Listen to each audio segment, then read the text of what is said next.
الحمد لله نحمده ونستعينه ونستغفره ونعوذ بالله من شرور أنفسنا ومن سيئات أعمالنا. من يهده الله فلا مضل له ومن يضلل فلا هادي له، وأشهد أن لا إله إلا الله وحده لا شريك له، وأشهد أن محمدا عبده ورسوله. أما بعد، فإن أصدق الحديث كتاب الله، وأصدق الهدي هدي محمد صلى الله عليه وسلم، وشر الأمور محدثاتها، وكل محدثة بدعة، وكل بدعة ضلالة. أعوذ بالله من الشيطان الرجيم. وما خلقت الجن والإنس إلا ليعبدون. وعن ابن مسعود رضي الله عنه قال سألت النبي صلى الله عليه وسلم أي الذنب أعظم؟ قال الشرك بالله. وفي رواية أن تجعل لله ندا وهو خلقك. حضار گرامی، برادران نهایت محترم مومن، به دعوت دوستا ما امروز در اینجا تشریف آوردیم. خوشحال بایستم که ان شاء الله در محضر برادران مخلص مؤمن خود قرار گرفته بعضی از مسائل ضروری دین به سمع شما محترمین رسانده بتانیم. الله متعال اول توفیق عمل و فهم نصیب خود ما و بعدا به تمام شنونده ها نصیب بکنه. مقصد از وعظ و نصیحت یا خطبه جمعه در حقیقت تازه کردن ایمان مسلمان هاست.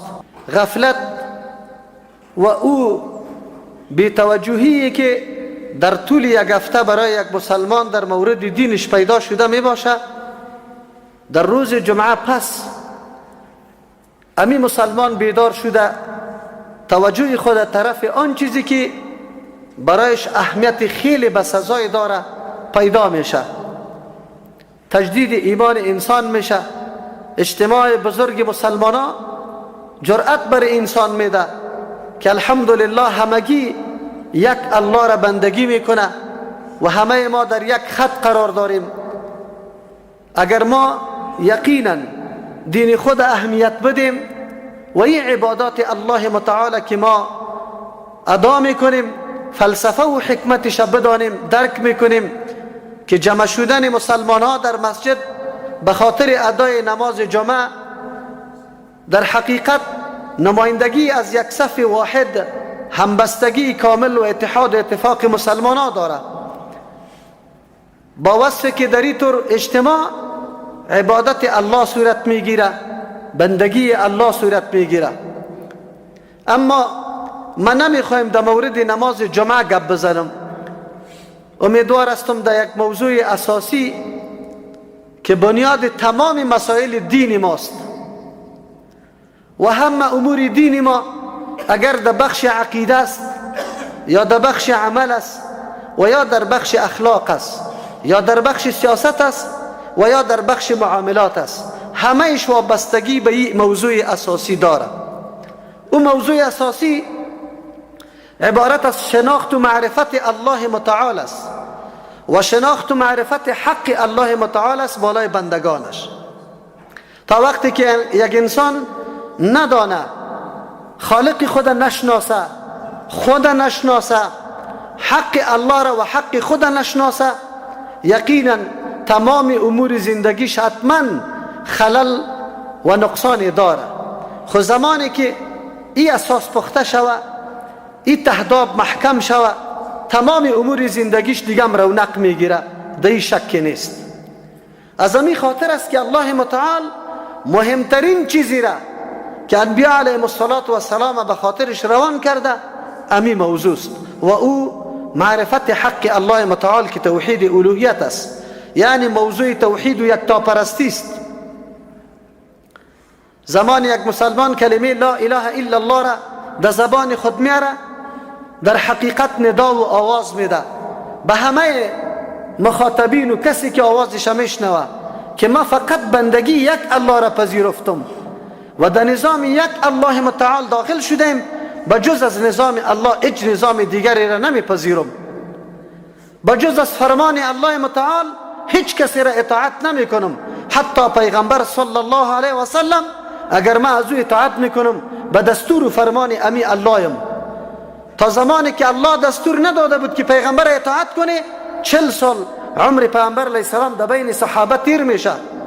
پیغمبر علیه السلام صفات خیلی والای داره، امین و صادق است، شخصی است که مردم مکمل سرش اعتماد داره، اما قابل اطاعت نبوده تا زمانی که وحی الهی میآید. از امو خاطر است که ما مهمترین چیزی که در زندگی باید اول به او آشنایی پیدا کنیم، اول به او معرفت پیدا بکنیم، او شناخت الله است، شناخت حق الله متعال است. با تأسف در دیاری که ما زندگی میکنیم از این موضوعات حتی شمه هم دیده نمیشه. مردم در روزگاری عملیش میبینی که او کارهایی را انجام میده که مکمل صراحتا نقض و ضد به امرای امی یکتاپرستی الله متعال داره. بسیار خیلی دردآور است چطور یک شخصی که در هر رکعت نماز خود به زبان خود میفرماید، به قلب خود یقین داره ایاک نعبد و ایاک نستعین، خاص تو را عبادت میکنیم و خاص از تو مدد میخواهیم، اما با بیرون شدن از مسجد حتی در دروازه مسجد هم امی سخن خود و امی اعتراف خود میده بکنه، عملی را انجام بده که مناقض و ضد با امرای امی گفتارش باشه. این بسیار بد است. انبیاء علیهم السلام روزی اولی که وحی الله برش میرسه اولین چیزی که در سر فهرست الله برای تبلیغ پیغمبران میده مسئله توحید الله متعال است. از امو خاطر ما امروز سخنای خود در محور امی یکتا پرستی الله که به نام توحید یاد میشه میخواهیم در این مورد گپ بزنیم.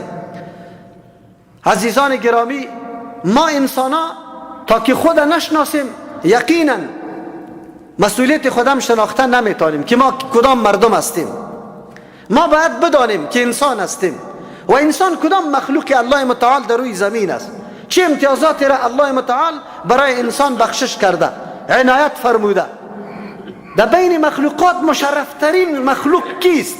با ارزشترین مخلوق کیست؟ این نظام که الله متعال پیدا کرده این کائنات بزرگ از زمین گرفته تا فضا و آسمان، بحر و خشکه، میوه و درخت، گیاه و آب و هوا و همه را این ما میدانیم که الله برای تعمیر انسان، بقای انسان، زندگی انسان پیدا کرده و الله متعال به انسان استعداد داده که از امی مخلوق الله استفاده بزرگ بکنه.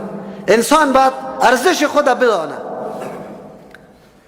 ولقد کرمنا بنی آدم، الله متعال میفرماید ما بنی آدم، اولاد آدم علیه السلام عزت و شرافت داده. مفسرین کرام خصوصیات شرافت یا جزئیات شرافت ذکر میکنه. خب به نظر ما کدام استعدادی را که الله متعال برای انسان نصیب کرده امی معیار فوقیت انسان است بالای مخلوقات دیگر. چرا؟ امی استعداد است که انسان قوت بخشیده، امی انسان حاکم گردانیده، امی انسان است که از تمام کائنات الله متعال توسط ذهانت و استعدادی که الله برش بخشش کرده میتونه استفاده بکنه. اگر این در سر هوا تیاره خود در حرکت میاره و هوا را تسخیر میکنه در زیر فرمان خود توسط این استعداد و ذهانتی است که الله برش بخشش داده. اگر این کشتی بزرگه که به مثل کوها واره در آب نرم در حرکت میه با بار شدن وزنای سنگین فقط و فقط این نتیجه امی ذهانت و استعداد بزرگ انسان است. اگر این حیوانات بزرگ دیگر زیر فرمان خود کار سرش پیش میبره، از گاو گرفته تا اسب تا تمام حیوانات، چی به اعتبار خوردن گوشتش و چی به اعتبار کار پیش بردن سرش، کلش توسط امی استعداد والای انسانی است. پس معلوم شد که الله متعال برای انسان او جوهر را نصیب کرده که توسط او جوهر فوقیتش بالای مخلوقات دیگه مکمل نمایان است. این جدا مسئله است. یک کافر و ملحدی که تا الحال خود فکر نمیکنه وجود خود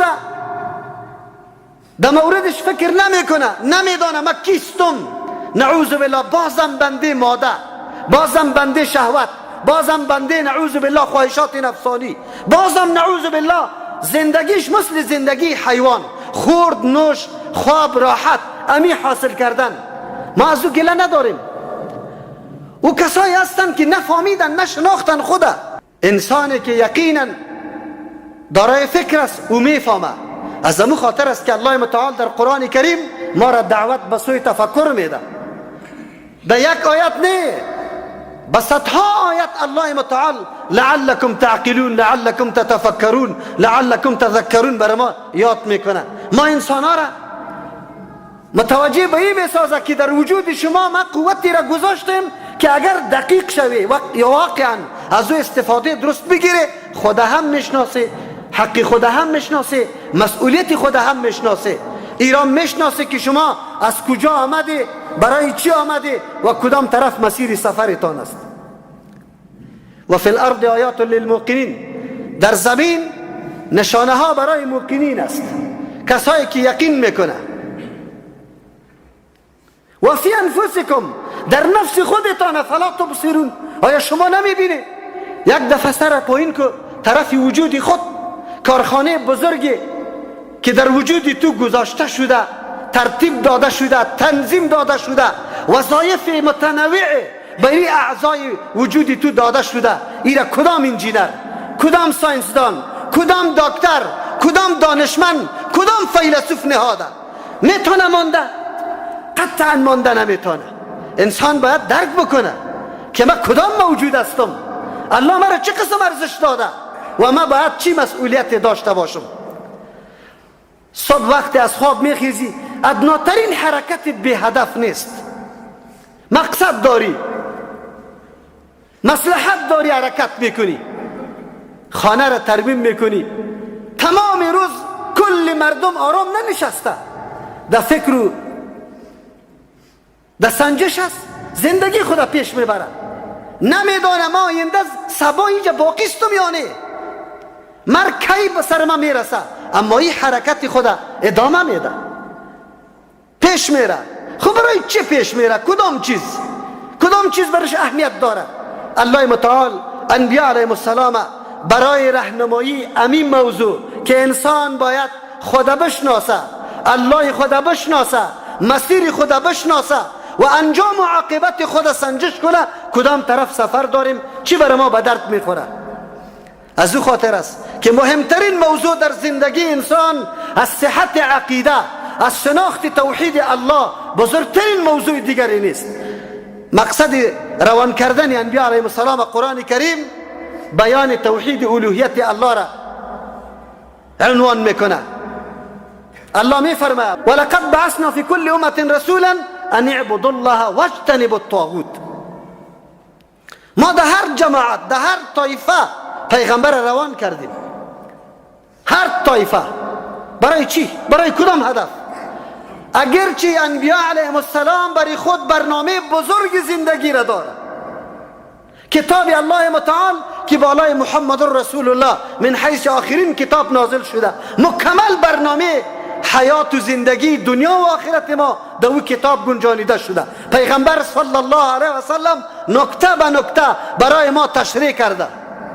لیکن در سر فهرست اولترین موضوعی که انبیاء علیهم السلام در صدرش قیام میکنه، میخیزه و او را برای ما تعلیم میده، او اینه میگه پس که اعبدوا الله، عبادت یک الله را بکنی.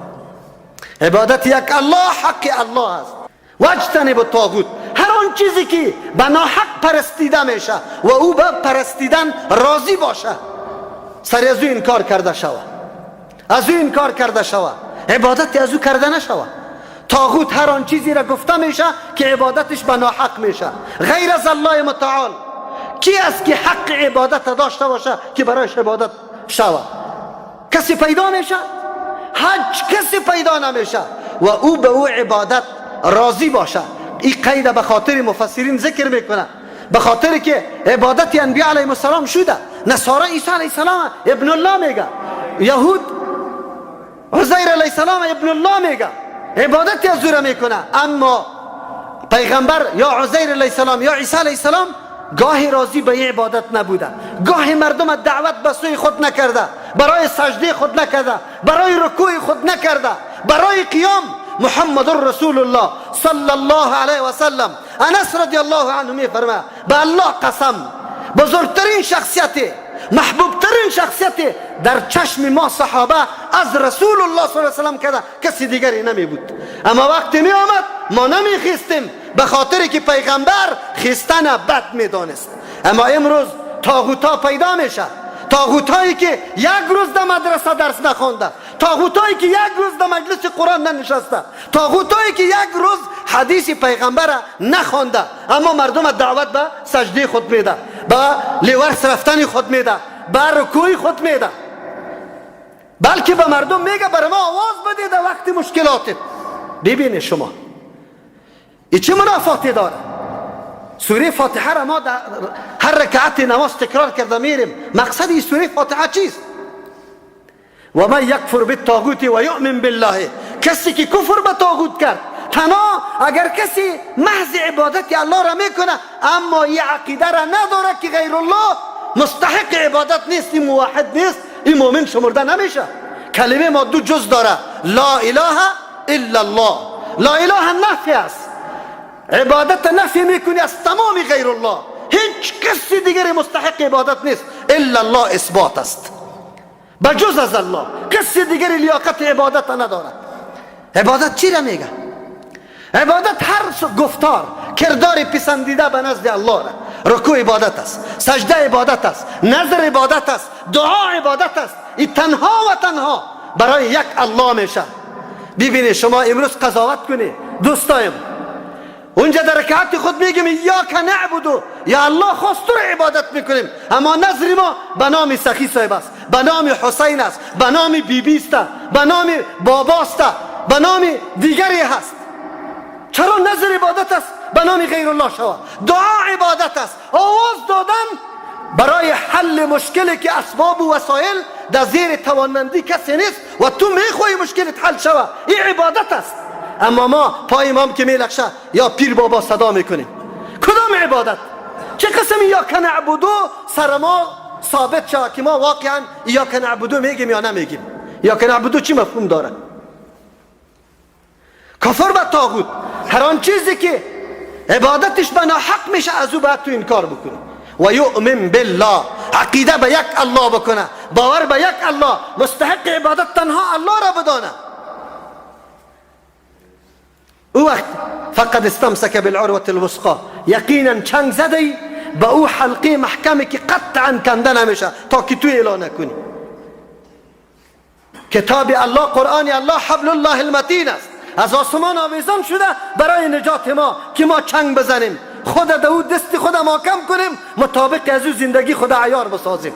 اما ما چنگ زدیم، ما اعلان کردیم.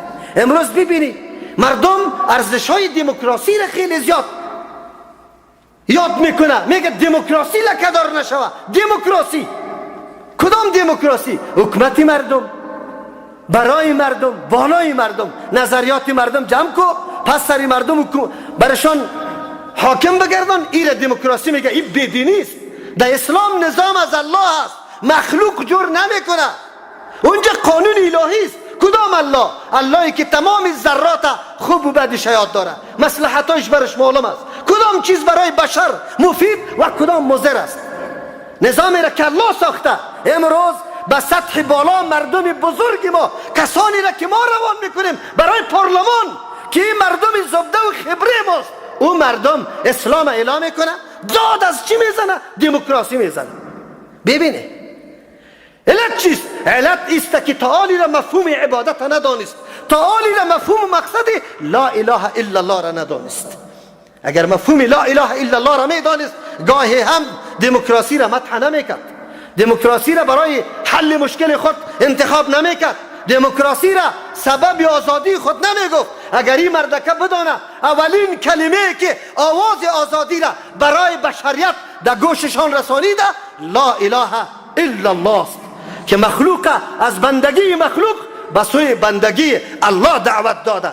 انسان ها کلش با هم برابر هستند، اما انبیاء علیهم السلام در بین انسان ها تایید شده از جانب الله است توسط معجزات. انحراف قدش نیست. تربیه از او سالم شده، از جانب الله تایید شده. روش زندگی را پیغمبر بر ما نقشه میده و ترسیم میکنه. امی معنا و مفهوم جز دوم اشهد ان محمد رسول الله است که ما نظام الله را با کدام نقشه پیش میبریم. در اون موضوع نمیریم، امی موضوع توحید دنبال میکنیم. اولین دعوت انبیاء علیهم السلام فقط دعوت به سوی خاص ساختن عبادت برای یک الله متعال است. سه قسم توحید داریم ما. یکی توحید ربوبیت است، انسان عقیده بکنه الله در تمام کارهای خود به هیچ کس نیاز نداره، مستقل است، کسی قط شریک نیست. این توحید ربوبیت میگه.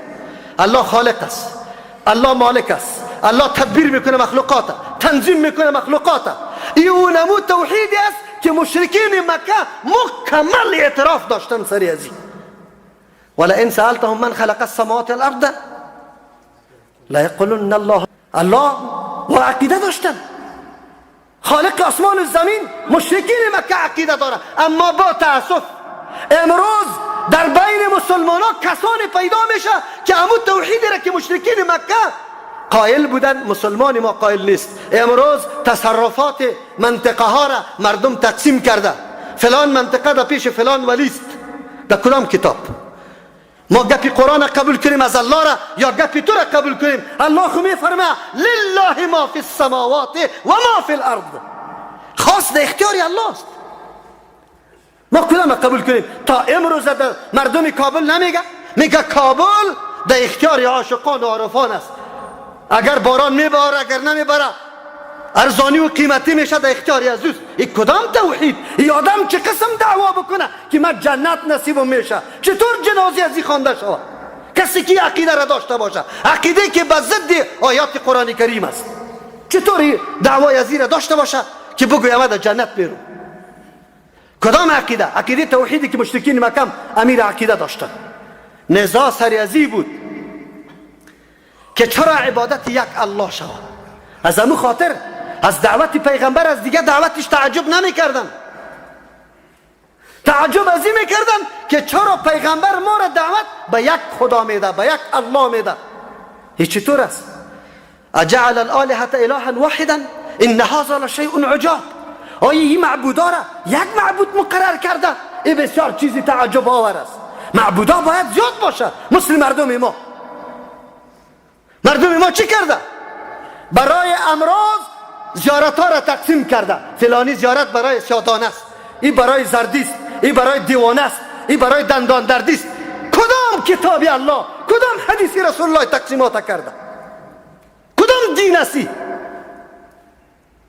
ببینید ما میگیم ما به نظام اساسی اسلام عقیده داریم، عقیده توحیده. تقسیمات از کجا آمده؟ چطور شده؟ و ما ارسلناک من قبلک من رسول، یک پیغمبر قبل از تو روان نکردن الا نوحی الیه انه لا اله الا انا فاتقون.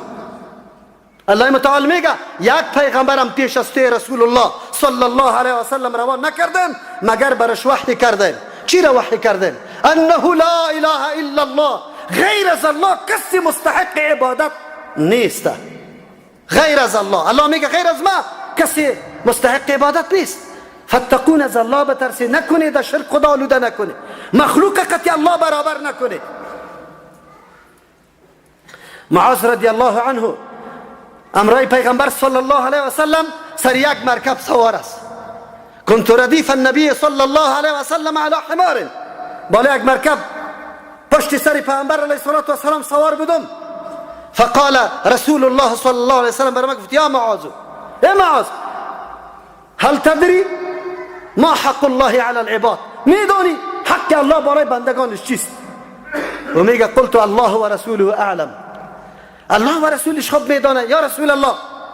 پیغمبر علیه السلام برش میگه به حدیث امید ثم سار ساعتا، بعد از او روان شد گفت حق الله علی العباد ان یعبدوه، حق الله بالای بندگانش چیست؟ که عبادت یک الله را بکنه ولا یشرکو به شیئا، به امرای الله هیچ چیز شریک نکنه، نه ملکه، نه پیغمبره، نه ولیره، نه جنه، نه انسه، هیچ کس به امرای الله شریک نسازه. این حق الله است. قرآن خود میگه و ما خلقت الجن والانس الا لیعبدون. انسانی که تو همی شرافت و عزت داشتی، همی قدر ارزش و قیمت داشتی، خبر بودی که تو را الله برای کدام مقصد پیدا کرده؟ الا لیعبدون، برای عبادت الله. ابن عباس رضی الله عنهما تفسیر میکنه الا لیوحدون، که مرا واحد بدانه در عبادت، مرا مستحق عبادت بدانه، کسی دیگر را ندانه. چرا؟ عبادت الله شود، نه از غیر الله شود. بزرگترین گناه ضد توحید الله است. پیشتر ما حدیث خواندم، ابن مسعود رضی الله عنه میگه ما از پیامبر اسلام سوال کردم ای الذنب اعظم یا رسول الله، کدام گناه بسیار بزرگ است؟ پیغمبر صلی الله علیه وسلم فرمود ان تجعل لله ندا و هو خلقك، که تو امرای الله شریک بگردانی در حالی که الله تو را پیدا کرده. الله متعال چی میفرماید؟ ان الله لا یغفر ان یشرک به، الله مغفرت نمیکنه که شرک امرای الله کرده شود بدون توبه. و یغفر ما دون ذلك لمن یشاء، به کسی که الله اراده بکنه بخواه، ولو گناه عظیم بزرگ، زنا، قمار، دزدی، همه گناه در مشیت الله متعال قرار داره. امکان است بدون توبه الله بخشش کنه، خود شرک بدون توبه بخشش نمیکنه. کدام شرک؟ بزرگترین شرک، شرکی که کل اعمال انسان یک دم میشویه، برباد میسازه، باطل میسازه، هیچ باقی نمیمانه، هیچ چیزی باقی نمیمانه. ولقد اوحی الیک و الی الذین من قبلک، الله متعال به پیغمبر علیه السلام میگه برای تو وحی کرده شده و به او کسانی که پیش از تو به انبیا علیهم السلام هم وحی کرده شده. این اعلان همگانی الله متعال برای تمام بشریت است. لئن اشرکت لیحبطن عملک، اگر تو شرک آوردی عمل تو باطل میشه. رسول الله شرک نمیکنه، پیغمبر معصوم است، اما الله متعال پیغمبر خطاب قرار میده، ما تو را آگاه میکنه که ای بنده ما، اگر پیغمبرم شرک بکنه با اینمی قدر مقام و منزلتی که داره کلی عملش باطل میشه. خیر تو چیستی؟ ما امروز چرا شرک نمیشناسیم؟ چرا دا شرک آلوده هستیم؟ چرا کارای شرک میکنیم؟ چرا؟ اساس دین ما توحید الله متعال است. و ما امروا الا لیعبدوا الله مخلصین له الدین، مامور نشدن بندگان الله مگر به اینکه عبادت یک الله را بکنه، در حالی که خالص کنه دین برای یک الله، عبادت برای یک الله خالص بسازه. فیصله الله میشده و قضا ربک الله تعبدوه الله تعبدوا الا ایاه. الله فیصله کرده که شما عبادت نکنه غیر از الله را. انه من یشرک بالله، کسی که شرک با الله میکنه فقد حرم الله علیه الجنه، یقینا الله متعال جنت سرش حرام کرد. در حدیث پیامبر صلی الله علیه و سلم میفرمه اگر کسی شرک نکرده بود ولو هر قدر گناه داشته باشه، روز فرا میرسه که داخل جنت میشه. اگر شرک کرده بود گاهی هم در جنت داخل شدن نمیتونه، الله حرام ساخته. ما در زندگی خود در کدام معیار میرسیم؟ تعمیر زندگی خود با کدام اندازه میکنیم؟ اما گاهی متوجه به این مسائل خود نمیشیم. یک کسی را سوال میکردم، شاگرد مدرسه را، امتحان از پیش میگرفتم. الحمدلله کسانی که درس قرآن کریم پیش میبره، الله بصیرت در قلبش میندازه، حدیث پیغمبر را میخونه، میفهمه که دین چیست. یک خواهر را سوال کردم، ما گفتم اگر آواز بدی که یا سخی صاحب فلان مشکل مرا حل کو، این چیست؟ گفتی شرک است. دلیل ما گفتم، گفت الحمدلله. چطور از الحمدلله دلیل میگیری؟ میگه به خاطری که من گفتم که الحمدلله کل صفات کمال مخصوص یک الله است، ولی وقتی که آواز دادم که یا سخی صاحب، یک صفت کمال به سخی صاحب، دو صفت کمال به سخی صاحب، سه صفت کمال به سخی صاحب ثابت کردم. چی رقم؟ آواز بدون وسیله شنیدن صفت کیست؟ الله هست، بی وسیله. ما تو موبایل امرایت است، خود موبایل پیشت وجود داره لیکن سیم کارت نداره. سیم کارت داره آنتن نمیده، آنتن داره پیسه نداره، پیسه داره چارج نداره. میتونی ارتباط گرفته با کسی بدون اسباب و وسایل؟ آواز شنیدن این مخصوص حق الله متعال است.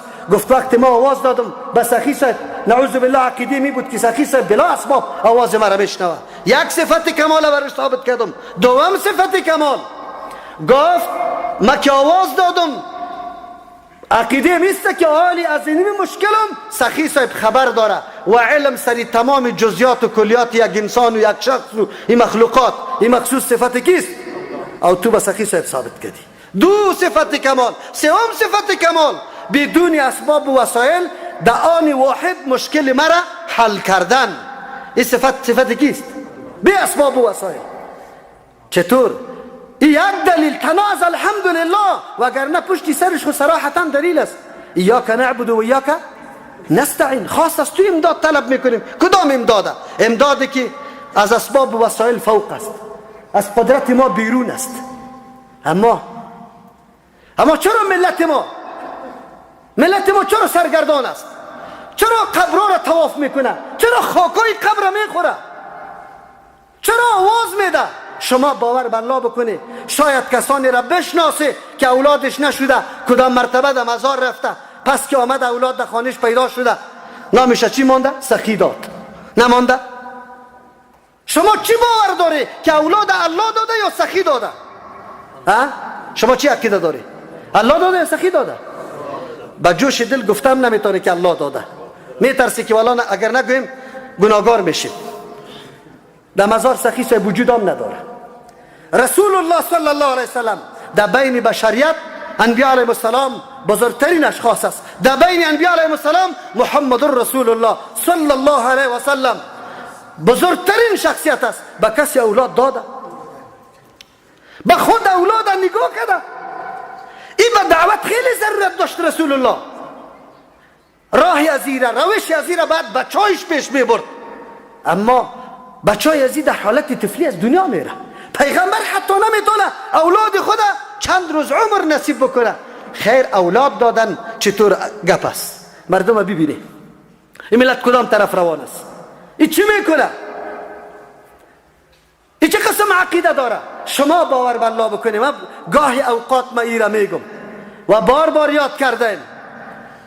آدم خیلی نمازخوان است، دمی زمستان یخ زده میاد مسجد، چی میکنه؟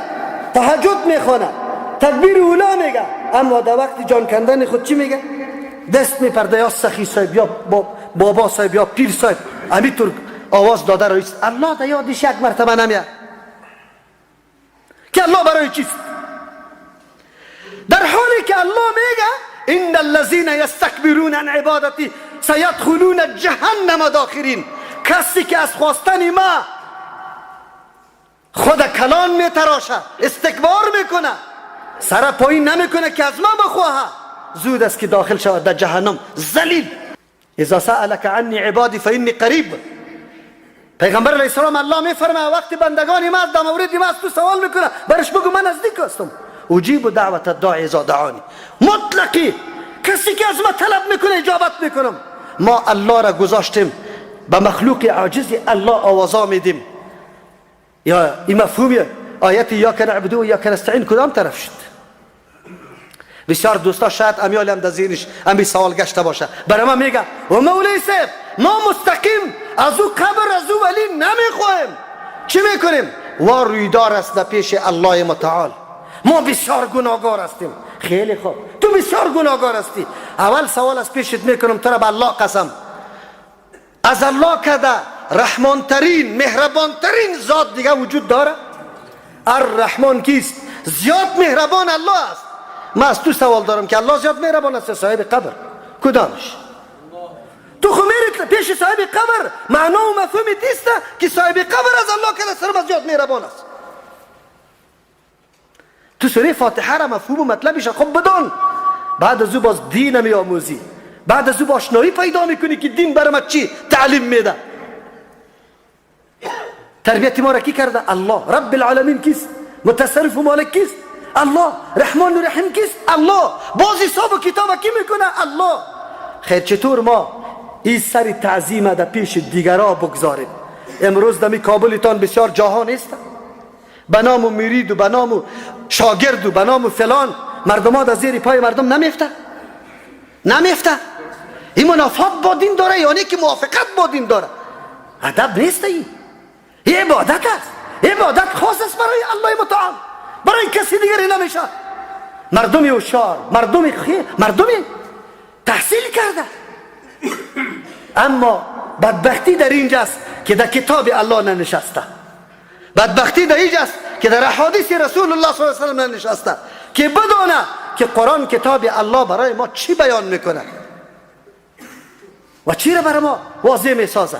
امروز در وطن ما اگر کسی دست به ترجمه قرآن میزنه، دشمنای دین به خاطر از اینکه مردم روشن نشوه، مردم حقیقت دین ندانه، یک تعداد مردم فقط تاپه ها در دستشان غرب رب زده رویست، مردم از قرآن دور میکنه. کتاب الله برای ما آمده.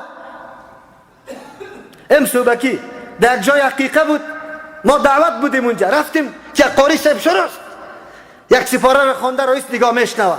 بعد از ختم باز من یک چند گپ زدم، گفتم او مردم جز دوم کلمه شهادتی که وقتی در نظام اسلام داخل بشیم، اول جزش اشهد ان لا اله الا الله، دوم جزش چیست؟ اشهد ان محمد رسول الله یا محمد عبده و رسوله. هر دوش یک مطلب داره. مطلب از این را میدانیم. ما وقتی که نظام الله را پذیرفتیم، همین نظام به نقشه رسول الله پیش میبریم، از خود نقشه جور نمیکنیم. از خود نقشه جور نمیکنیم. در تمام مسائل خود ما مواردی که پیامبر صلی الله علیه و سلم او را عمل کرده داریم یا نداریم؟ کسی گفته میتونه که در فلان موقع یا در فلان مسئله و موضوع رسول الله بیان نداره؟ کسی گفته میتونه؟ نمیتونه، قطعا نمیتونه. خیر، ما چرا در وقتی که همون کار انجام میدیم از حدیث پیامبر سوال نمی کنیم که رسول الله اینجا چی کرده؟ آمده رایست. همونجا یکی از دوستا از ما سوال کرد که مولوی صاحب ما خو میلاد میکنیم، گوا میگیریم باز میکشیم. ما از پیش سوال کردم که ما تو یک سوال داریم، از تو سوال دارم، میلاد یعنی چی؟ به خاطر چی میکنی؟ ثواب داشته باشه یا نه؟ گفت بله ها، که ثواب نداشته باشه چرا میکنیم؟ باز از پیش سوال کردم که چیزی که ثواب داشته باشه تو چی گمان داری که رسول الله کرده یا ترک کرده؟ بگو. گفت نه، رسول الله باید کرده باشه. من گفتم صحابه کرده یا ترک کرده؟ گفت نه، باید وا کرده باشه. بیار ما گفتم کدام جای ثابت کن. اگر تو سیرت رسول الله را در یک روز، سیرت رسول الله در یک روز بیان نمیشه بیادرها. سیرت رسول الله کل قرآن است. زندگی عملی رسول الله تفسیری چیست؟ بگه قرآن. تفسیری چیست؟ و کلش سیرت رسول الله. و این در یک روز بیان شده میتونه؟ مولوی صاحبای ما بیچاره میگه در یک روز سیرت، تاریخ وفات و تاریخ پیدایش پیامبر سیرت نیست. سیرت زندگی عملی کیست؟ بگوی رسول الله صلی الله علیه و سلم در مسجد داخل شده، رسول الله کدام پای اول پیش کرد، کدام دعا را گفت، اول کاری که در مسجد انجام داد چی کرد؟ دمی نماز جمعه شما همین تقریری که من میکنم رسول الله همین کار نکرده.